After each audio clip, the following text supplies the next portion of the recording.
Dear students, we are going to start the lecture of Energy Management and Conservation.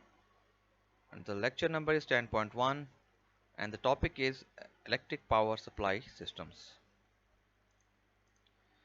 सबसे पहले introduction देख लेते हैं कि इलेक्ट्रिक पावर सप्लाई सिस्टम में कौन कौन से पोर्शन आते हैं. तो electric power supply system in a country comprises of generating units that produce electricity. सबसे पहले जनरेशन का पार्ट आता है और जनरेशन के पार्ट में पावर प्लांट जो है वो इलेक्ट्रिसिटी जनरेट करता है. और जनरेशन के बाद हाई वोल्टेज ट्रांसमिशन लाइंस होती हैं that transport electricity over long distances, जो इलेक्ट्रिसिटी को लॉन्ग डिस्टेंसेस पर ट्रांसपोर्ट करती हैं. इनको हम कहते हैं ट्रांसमिशन लाइंस और ये नॉर्मली हाई वोल्टेज की होती हैं या एक्स्ट्रा हाई वोल्टेज की होती हैं. उसके बाद डिस्ट्रीब्यूशन लाइंस होती हैं, ठीक है, जो distribution lines that deliver the electricity to consumers, जो कि डिफरेंट टाइप्स के होते हैं consumers, just like industrial consumer, commercial consumers, residential consumers.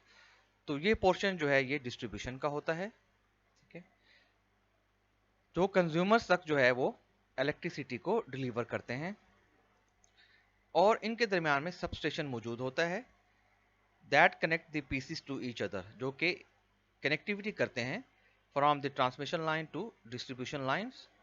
और इसके अलावा एनर्जी कंट्रोल सेंटर्स मौजूद होते हैं to coordinate the operation of the components, ठीक है, जिसको हम कंट्रोल रूम कह सकते हैं, जो कि एनर्जी की कंट्रोलिंग में अहम किरदार अदा करते हैं. तो हम इस सिस्टम से, इस फिगर से देख सकते हैं कि सबसे पहले पावर प्लांट आएगा जो कि जनरेशन करेगा, just like coal power plant है, ठीक है. और वहां से जनरेशन होने के बाद एक स्टेशन होगा ट्रांसफार्मर का, जहां से स्टेप अप किया जाएगा और ये फिर हाई वोल्टेज पावर लाइंस में इलेक्ट्रिसिटी जो है वो ट्रांसमिट होगी, तो इसको ट्रांसमिशन लाइंस कहेंगे. और यहाँ से फिर सब स्टेशन से जो इलेक्ट्रिसिटी है उसको स्टेप डाउन किया जाएगा और फिर इंडस्ट्रियल कंज्यूमर, कमर्शियल कंज्यूमर और रेजिडेंशियल कंज्यूमर को डिस्ट्रीब्यूट किया जाएगा. पावर जनरेशन प्लांट जो हैं वो कौन कौन से टाइप के हैं और उनमें जो सबसे इम्पोर्टेंट कैपेसिटी है वो क्या है, हीट रेट खास तौर पे क्या है, वो देख लेते हैं. तो फॉसिल फ्यूल्स के जो पावर प्लांट्स हैं वो कन्वेंशनल पावर प्लांट्स हैं, जिसमें कोल है, ऑयल है, नेचुरल गैस है, न्यूक्लियर एनर्जी और hydel are commonly used energy sources in the power generation plant. ये वो हैं जो कि काफ़ी अरसे से, ठीक है, इस्तेमाल किए जा रहे हैं, जिनको हम कन्वेंशनल पावर प्लांट्स भी कहते हैं, ठीक है. और इसके अलावा wide and growing variety of unconventional generation technologies, जो कि लेटेस्ट टेक्नोलॉजीज हैं, ठीक है, and fuels have also been developed, जो कि डेवलप की जा चुकी हैं, जिनके अंदर कोजनरेशन है, ठीक है, कंबाइंड जो है वो दो टेक्नोलॉजीज को, दो फ्यूल्स को इस्तेमाल किया जाता है और उससे एनर्जी जो है वो बनाई जाती है. सोलर एनर्जी है, विंड जनरेटर्स हैं और waste materials just like biomass वगैरह. तो इसके अलावा हीट रेट जो है वो एफिशिएंसी बताती है इलेक्ट्रिकल जनरेटर्स की या पावर प्लांट की. तो heat rate is one measure of the efficiency of electrical generators या power plants that convert a fuel into heat and into electricity, ठीक है, जो कि एफिशिएंसी बताएगी इलेक्ट्रिकल जनरेटर पावर्स की, जो कि फ्यूल की कन्वर्जन इनटू हीट या इलेक्ट्रिसिटी में, इसको कहते हैं हीट रेट. और हीट रेट जो है वो क्या है, heat rate is the heat input in kilo calories, ठीक है, या किलो जॉल्स. ये डिफरेंट कंट्रीज में डिफरेंट पैरामीटर्स हैं, डिफरेंट स्टैंडर्ड्स हैं, ठीक है. एशिया के अंदर किलो कैलोरीज या किलो जॉल्स को हम हीट इनपुट लेंगे for the generation of 1 kilowatt hour of electrical output. मतलब ये हुआ कि अगर हीट इनपुट लेंगे किलो कैलोरी या kilo joules for the generation of 1 kilowatt hour of electricity, इसको हम कहेंगे हीट रेट. और इसको नोटेट करेंगे किलो जॉल पर किलोवाट आवर या किलो कैलोरी पर किलोवाट आवर से. और यूएस के अंदर बीटीयू पर आवर से इसको कैलकुलेट किया जाएगा.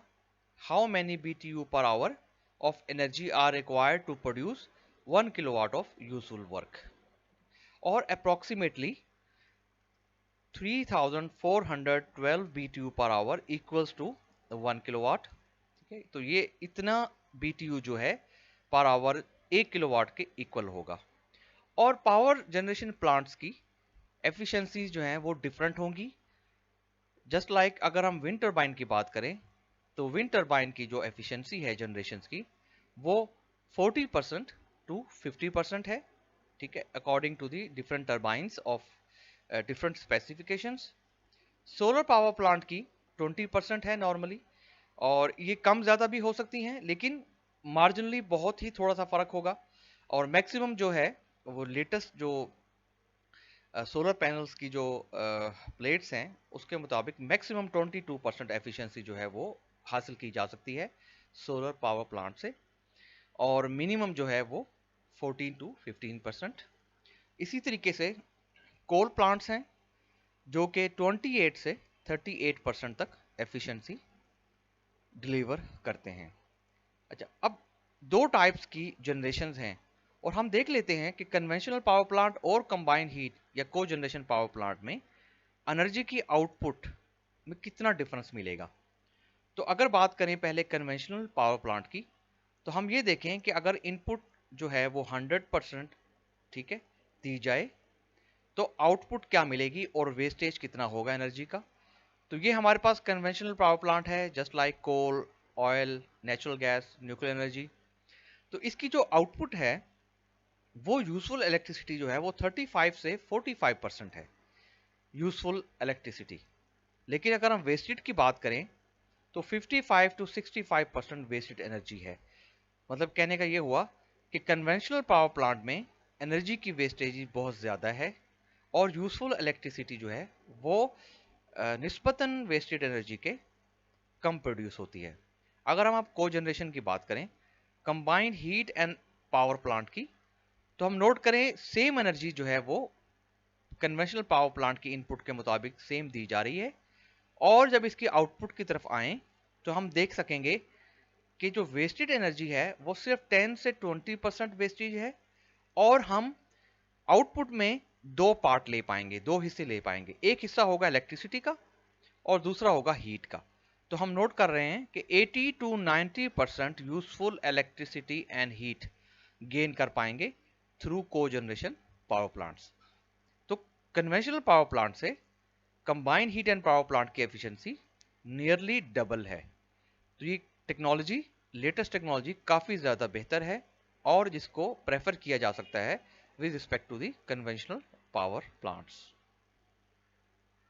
नेक्स्ट देख लेते हैं कि डिस्ट्रीब्यूशन एंड ट्रांसमिशन लाइंस जो हैं उनकी क्या खसूसियात होती हैं।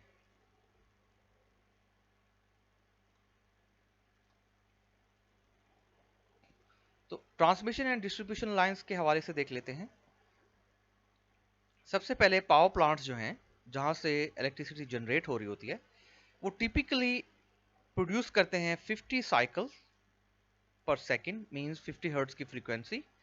ये डिफरेंट कंट्रीज के हिसाब से डिफरेंट होती है। 50 के अलावा 60 हर्ट्ज पर भी की फ्रीक्वेंसी पर भी पावर की जनरेशन जो है वो दुनिया के कुछ कंट्रीज में हो रही है। और अल्टरनेटिंग करंट, एसी करंट जो है वो इलेक्ट्रिसिटी का जनरेट होता है, और वोल्टेज रेंज होती है बिटवीन 11 केवी एंड 33 केवी। तो ये डिफरेंट कंट्रीज के हिसाब से डिफरेंट स्टैंडर्ड्स हैं जहां पर 50 या 60 हर्ट्ज की फ्रीक्वेंसी से अल्टरनेटिंग करंट जो है वो जनरेट हो रहा होता है। At the power plant site the 3-phase voltage is stepped up to a higher voltage for transmission on cables strung on cross country towers।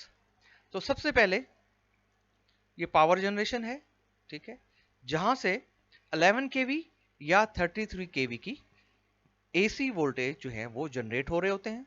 उसके बाद सेकंड नंबर पर ये ट्रांसफार्मर मौजूद होता है, जनरेट ट्रांसफार्मर, ठीक है, जहां से इसको स्टेप अप किया जाता है। सेकंड नंबर पे स्टेप अप किया जाता है, और स्टेप अप इसलिए किया जाता है ताकि वोल्टेज को बढ़ा दिया जाए और करंट को कम कर दिया जाए। इस तरह करने से जो लॉसेस हैं आई स्क्वायर आर, उसको मिनिमाइज किया जाता है, क्योंकि लॉन्ग डिस्टेंस ट्रांसमिशन जो होती है उसका कंडक्टर जो है उसको थिक किया जाता है और करंट बहुत कम मिकदार में होता है और वोल्टेजेस काफ़ी ज़्यादा मिकदार में होते हैं और फिर उनको ट्रांसमिट किया जाता है। तो यहाँ पर स्टेप अप करने के लिए, ठीक है, जनरेटर ट्रांसफार्मर मौजूद होता है जिसको नॉर्मली जो है वो स्टेप अप किया जाता है 400 किलो वोल्ट। इसके अलावा 400 के अलावा 500 पे भी करते हैं और इसके अलावा 700 पे भी करते हैं।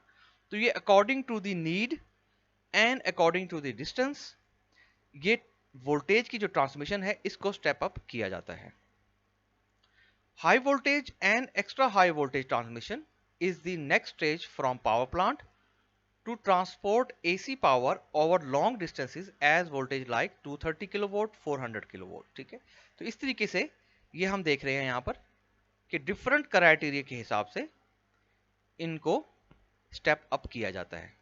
उसके बाद क्या होगा, सब ट्रांसमिशन नेटवर्क होंगे, ठीक है, जहां पर इनको 130 किलोवोल्ट 166 या 33 किलोवोल्ट पे लेके आया जाता है ताकि उसके बाद इनको एंड यूजर तक डिस्ट्रीब्यूट किया जा सके। तो फिर ट्रांसफार्मर से इनको स्टेप डाउन किया जाता है सब ट्रांसमिशन नेटवर्क पे, जस्ट लाइक 132, 110, 66 और 33 केवी पर नेक्स्ट लिंक को जोड़ दिया जाता है distribution to the end user. उसके बाद क्या होगा, डिस्ट्रीब्यूशन एट 11 केवी 6.6 केवी 3.3 केवी और इन द एंड पे इसको डिस्ट्रीब्यूट किया जाता है स्मॉल कमर्शियल पे और रेजिडेंशियल पे।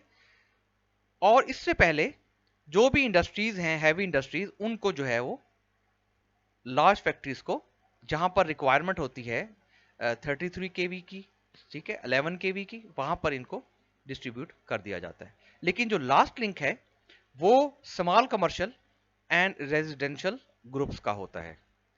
तो डिस्ट्रीब्यूशन एट 11 केवी 6.6 केवी और 3.3 केवी जस्ट लाइक दिस वन, और यहां से फिर स्टेप डाउन करके घर में रेजिडेंशियल यूजेस में या स्मॉल इंडस्ट्रीज में 240 440 के हिसाब से इसको यूज किया जाता है। तो distribution at 11 kV 6.6 kV 3.3 kV constitute the last link to the consumer who is connected directly or through transformers depending upon the draw level of the services। तो ये एक पूरा लाइन डायग्राम है ट्रांसमिशन एंड डिस्ट्रीब्यूशन सिस्टम्स की।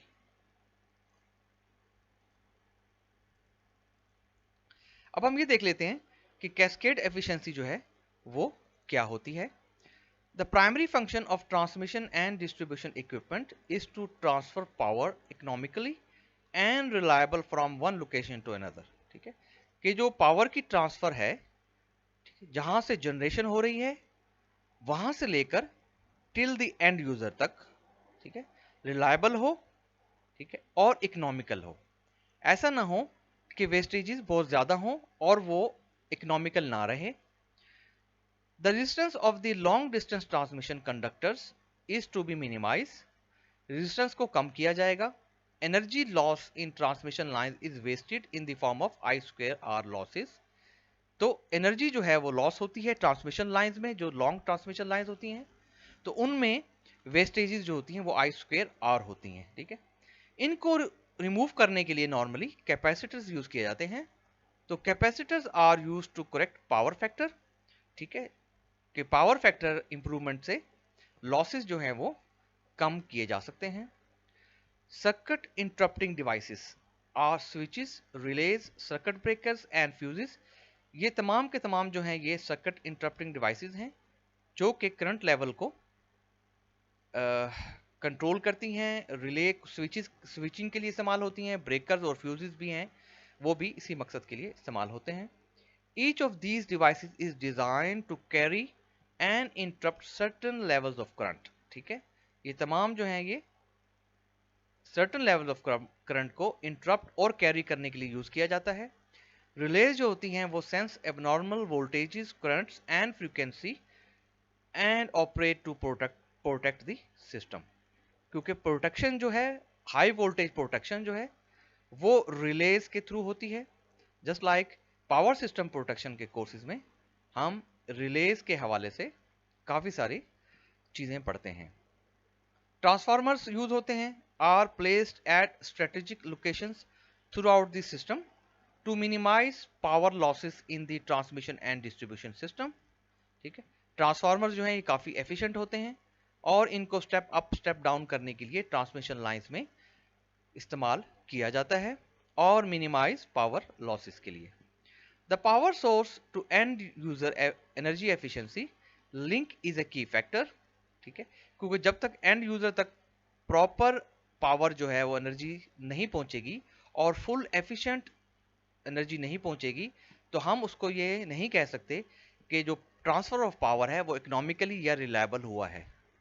तो इससे क्या होगा, which influences the energy input at the source of supply.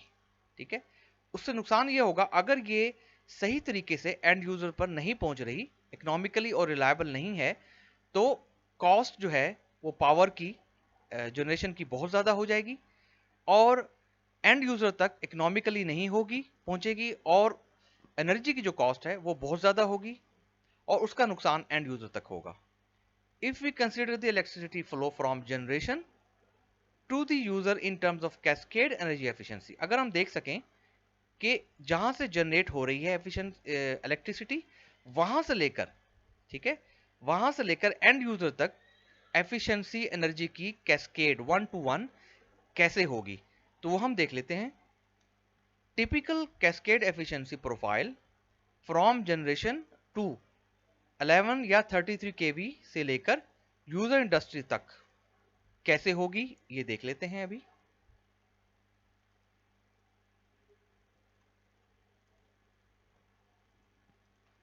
अच्छा, जनरेशन एफिशिएंसी नॉर्मली डिपेंड करती है कैपेसिटी प्लांट की। ठीक है, कि प्लांट जो है वो कौन सी नेचर का है, फॉसिल फ्यूल में से कौन सा फ्यूल यूज किया जा रहा है। ठीक, और उसकी एफिशिएंसी रेंज जो होती है वो 28 से 30% होगी with respect to the size of thermal plant, age of plant और कैपेसिटी यूटिलाइजेशन। तो यहाँ पर अगर थर्मल पावर प्लांट ले रहे हैं तो उसकी एफिशिएंसी जो है वो 28 से 35% होगी। और स्टेप अप स्टेशन अगर हम लें तो हम यहाँ इसको 1 by 1 जो है वो डिफरेंट कांस्टेंट से, ठीक है, नोट करते जाएंगे। तो पहले नंबर पे ये आ गई। सेकंड नंबर पे स्टेप अप होंगे 400 KV to enable high voltage transmission. ठीक है, इनविजेज्ड मैक्सिमम लॉसेस, इसके अंदर मैक्सिमम लॉसेस होंगे 0.5% के, तो एफिशिएंसी होगी 99.5%। उसके बाद होंगे extra high voltage transmission sub station at 400 kilovolt, जो सब स्टेशन मौजूद होंगे वहां पर, यहां पर लॉसेस होंगे 1% के। ठीक है, ट्रांसमिशन एंड स्टेशन के अंदर, और एफिशिएंसी होगी 99% की। उसके बाद high voltage transmission and sub station for 220 या 400 किलोवोल्ट, यहां पर होंगे 2.5%, एफिशिएंसी होगी 97.5%। अब सब ट्रांसमिशन पे 66 या 132 केवी या इसके अलावा डिफरेंट भी हो सकते हैं अकॉर्डिंग टू द नीड। तो यहाँ पर लॉसेज होंगे 4%, एफिशिएंसी होगी 96%। फिर डिस्ट्रीब्यूशन पे स्टेप डाउन होंगे 11 to 33 केवी, यहाँ पर 0.5%, एफिशिएंसी होगी 99.5%। और प्राइमरी डिस्ट्रीब्यूशन पर, ठीक है, 5% तक लॉसेज हो सकते हैं और एफिशिएंसी 95%। और इन तमाम को कैस्केड के अंदर फ्रॉम अप टू डाउन, ठीक है, टॉप टू डाउन अप्रोच के हिसाब से अगर हम देखें तो एफिशिएंसी जो है वो जनरेशन होगी एंड यूजर पे तमाम कॉन्स्टेंट्स को अगर हम मल्टीप्लाई करें तो ये कितनी आ रही है हम देख लेते हैं। The cascade efficiency in the transmission and distribution system from output of the power plant to the end user is 87%। ये तमाम फैक्टर्स को हम मल्टीप्लीकेशन कर रहे हैं। ठीक है, और मल्टीप्लीकेशन करने के बाद हम देख रहे हैं तकरीबन 13% का लॉस है। ठीक है, और 87% एफिशिएंसी कैस्केड में हमें मिल रही है। अच्छा, ये एफिशिएंसी डिफरेंट हो सकती है according to the different power plants production. और ये जो कैस्केड एफिशिएंसी है ये according to the different plants, conventional plants, 13% से 50% तक के दरमियान कहीं भी हो सकती है। तो अब हम नेक्स्ट देख लेते हैं। इंडस्ट्रियल एंड यूजर तक इलेक्ट्रिसिटी की डिलीवरी जो है एंड यूजर तक जब पहुंच जाती है, इंडस्ट्रियल एंड यूजर तक, तो अब हमारे पास एफिशिएंसी कितनी रह जाती है। At the industrial and user premises, again the plant network elements like transformers at receiving substation, क्योंकि जो भी इंडस्ट्री के अंदर इक्विपमेंट्स इस्तेमाल हो रहे होते हैं उनमें ये तमाम चीज़ें आती हैं। जस्ट लाइक ट्रांसफार्मर्स आएंगे सबस्टेशन में, switch gears, lines and cables, load break switches, capacitor cars, losses which effect the input received energy. तो उसके बाद यहां पर भी हम देख पाएंगे कि जो इलेक्ट्रिसिटी है वो जनरेट होकर यहां तक आ रही है, ठीक है, जो कि जनरेशन से ट्रांसमिट होने के बाद डिस्ट्रीब्यूशन लेवल तक पहुंच चुकी है। और हमने ये देखा है कि इसमें एफिशिएंसी जो है वो 13% तक हमें लॉस था और 87% हमें पहले मिली है। लेकिन according to the different power plants ये डिफरेंट हो सकती है फ्रॉम 13% टू 50%। तो इसके बाद क्या होगा, ये एक typical plant single line diagram है इंडस्ट्री की, जिसमें हम देख सकते हैं कि ये मीटरिंग है, यहाँ से पावर सप्लाई आई, मीटरिंग इस्तेमाल हुई, मीटरिंग के बाद ट्रांसफार्मर इस्तेमाल हो रहा है जहाँ से इसको स्टेप डाउन किया जा रहा है 11 kV से 440 वोल्ट, और ट्रांसफार्मर की एफिशिएंसी यहाँ मौजूद है, और सबस्टेशन लगे हुए हैं, ठीक है, ये मैकेनिकल इंटरलॉक हैं, ठीक है, यहाँ पर सारे, और उनके बाद ये कैपेसिटर लगे हुए हैं, फीडर कैपेसिटर्स जो हैं, डिस्ट्रीब्यूशन पैनल्स लगे हुए हैं, ठीक है, ये सारे, और यहाँ पर मोटर्स लगी हुई हैं जिनकी एफिशिएंसी 85 से 96% है ये तमाम।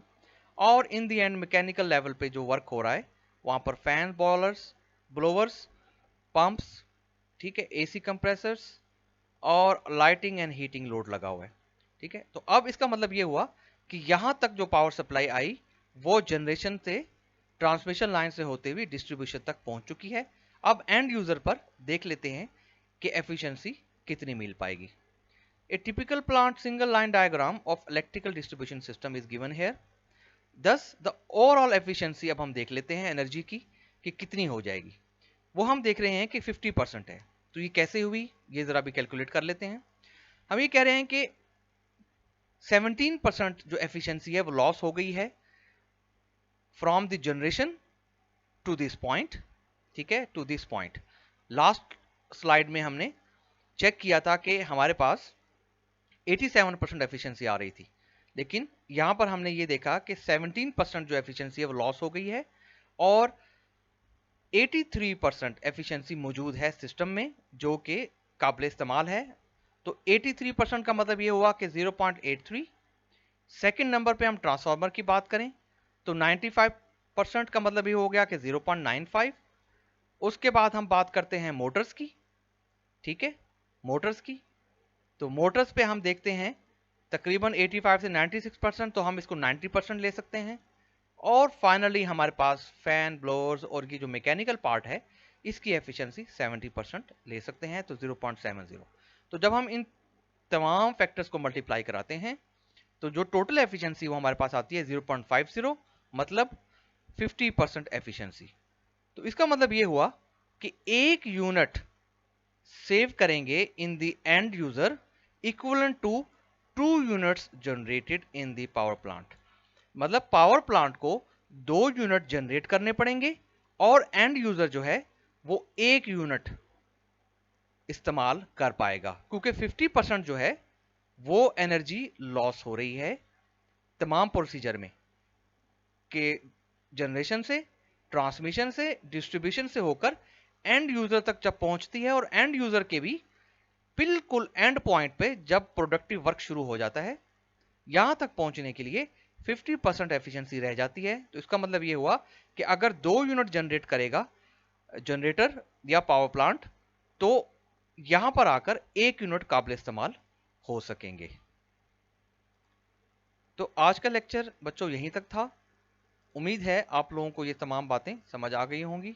अगर आपको कोई बात समझ नहीं आई तो आप मुझे ईमेल कर सकते हैं या कमेंट सेक्शन में कमेंट कर सकते हैं। Thank you.